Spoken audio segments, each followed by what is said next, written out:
Welcome back to the second day of proceedings for the EU Defence Forum with the EU delegation here in Washington, D.C. in the Brookings Institution. My name is Tom Wright. I direct the Center for the United States and Europe at the Brookings Institution, where I'm also a senior fellow in the Project on International Order and Strategy.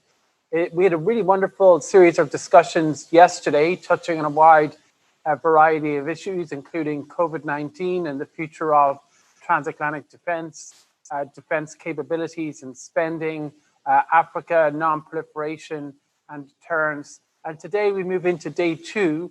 So for the next 4 hours, we'll be talking about EU-NATO relations, China and technology. We'll have a conversation with legislators. We'll have a series of video interviews with various ministers from Europe. So we're really looking forward to it. And we would encourage you all to engage with us, please, as you watch. On social media or on Zoom. On Twitter, use the hashtag EU Defense if you'd like to ask a question. If you're watching on Zoom, you can ask a question by raising your hand or placing it in the chat function.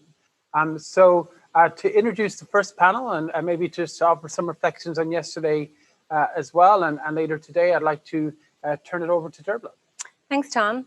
Yeah, we had a very good day yesterday, very good discussions, and I think we have a good lineup again today. I'm very pleased that we will be kicking this off with a short intervention by the High Representative for Foreign and Security Policy of the European Union, Josep Borrell. The High Representative took office in November. He had identified transatlantic relations as a priority at the outset. He visited Washington in February, where he had meetings with Secretary of State Pompeo, and he also hosted Secretary of State Pompeo recently for a meeting of the Foreign Affairs Council. He has already developed a reputation for clear and direct speaking, including with regard to China and the EU's evolving policy there, and also the need for a more geostrategic Europe in the era of great power competition. So with that, I think we may as well move directly to the intervention by the EU's High Representative, Josep Borrell. Good morning, ladies and gentlemen. It's a pleasure for me to speak today here at the European Union's flagship event on security and defense in the United States. This forum has become an important platform to strengthen the transatlantic dialogue and our cooperation on security and defense. And then the coronavirus came. The coronavirus pandemic is one of the most challenging crises the world has faced since the end of World War II. It's nothing original to say that. You have been listening it many times, but it's true.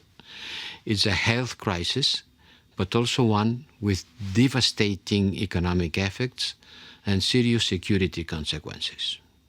It's a stress test for our societies and for the multilateral system. It reminds us that global problems know no borders and that no country can fix them alone. This also applies to the geopolitical tensions we are witnessing in our neighborhood and beyond, from Libya to Mali, from Eastern Europe to Afghanistan. The world is becoming an increasingly contested and fragmented place, characterized by geopolitical competition and authoritarian powers. In this landscape, international cooperation is essential to tackle new and fast-evolving security threats. And the transatlantic community must be a central pillar in this effort and be ready to defend its values and interests. Let's go back to principles. First, the European Union and the US are essential and natural partners. We share core values, which are the bedrock of our cooperation. No doubt, we also have disagreements, sometimes on critical issues. But in the end, the European Union and the US are at the same side of the table.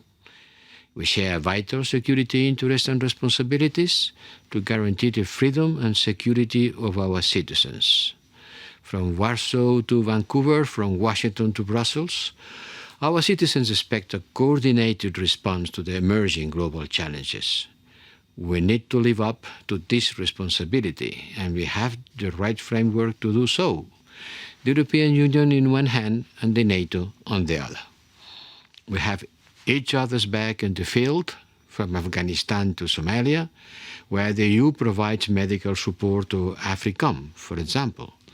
The US is also a key ally of the Maritime Combined Task Forces that coordinate maritime security and anti-piracy operations with the European Union, NAVFOR, Atalanta in the Western Indian Ocean.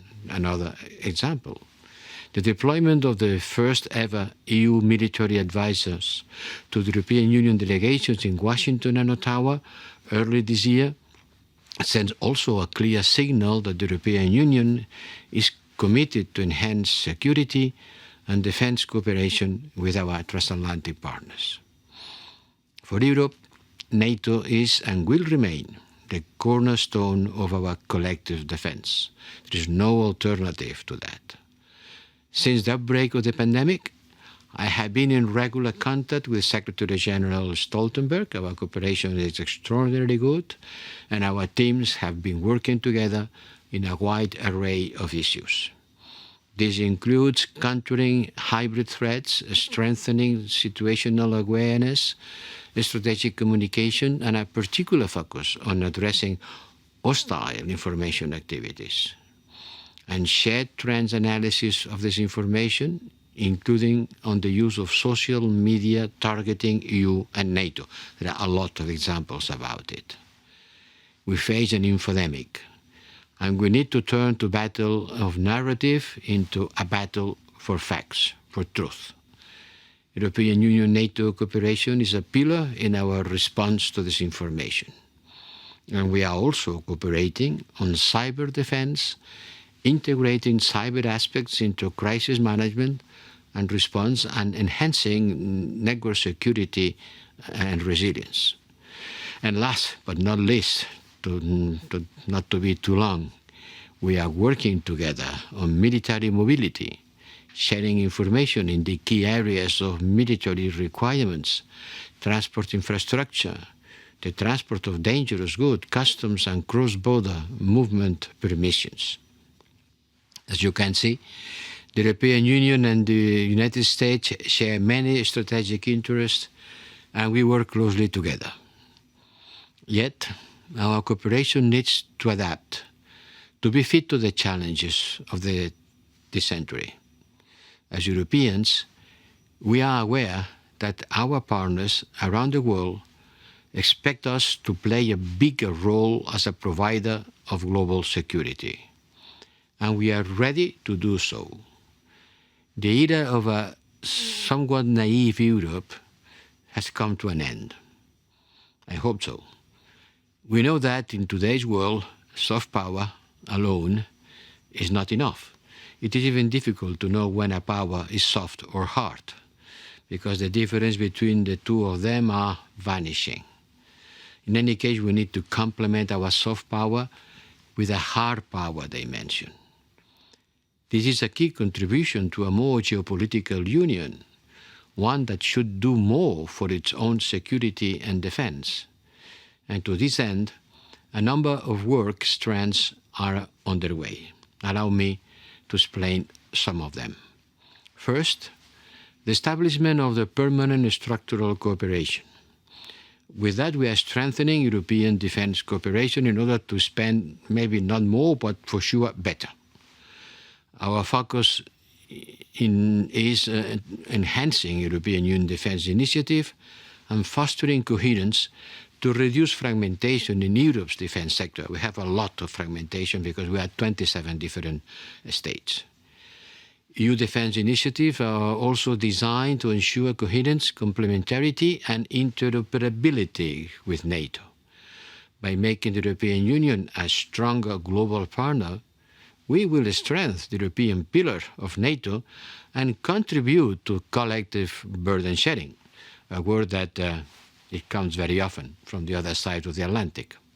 Yes, we want to share the burden, and to increase the capacity of the European pillar of NATO is a way of doing that. We are also mobilizing financial resources to support closer defense cooperation through the recently created European Defence Fund and the European budget of the European Union. The first projects announced a few weeks ago are a concrete demonstration of the potential of this defense initiative. And contrary to what some had feared, third-stage companies were allowed to participate, and this is the case for companies from the US notably. Second, we are working to enhance our operational deployments, our missions. We call it our missions. We, the European Union, we have currently 17 Common Security and Defense Policy missions, the CSDP. And these operations are deployed around the world, and almost 4,500 civilian and military staff are actively contributing to guarantee peace, stability, development well beyond our borders, because our security starts well beyond our borders. Let me put an example. Operation Irini is the latest of these operations, a way of the European Union to contribute to international peace by supporting the implementation of arms embargo on Libya. On doing that, the European Union is seeking actively to create conditions for the resumption of a political process, if it is not too late, because in Libya, Russia and Turkey are taking a predominant role. At the same time, we are working to enhance our resilience and security across the board. We are stepping up efforts against cyber and hybrid threats using, for example, the European Union Cyber Diplomacy Toolbox. These are key areas of European NATO cooperation also. We are working to reduce vulnerabilities in these critical sectors, including, for example, energy supply. And all this will fit into the work we have quickly started on the development of what we call a strategic compass. This is the last strategic approach that we are developing. The compass, based on a shared analysis of threats and challenges, will help us to shape a common understanding about the priorities and strengthen the coherence of European Union actions on security and defense. It will also complement NATO actions on these fields, and working with partners remains at the core of our security and defense agenda. We are strongly convinced of that. Ladies and gentlemen, let me stress a fact. The European Union and the United States partnership has helped to create a more stable, peaceful and prosperous world order. Now we are in the face of new threats and actors who seek to undermine our shared prosperity and security. And so it's more important than ever that we build on the strong foundations of the past half-century and use the political and economic weight of the transatlantic alliance to protect this legacy. We are doing our part. Let's continue to work together to strengthen this transatlantic bond and defend our shared values. I thank you very much for this opportunity of explaining how we envisage this defense from an European perspective as a complement of our transatlantic partnership. Thank you.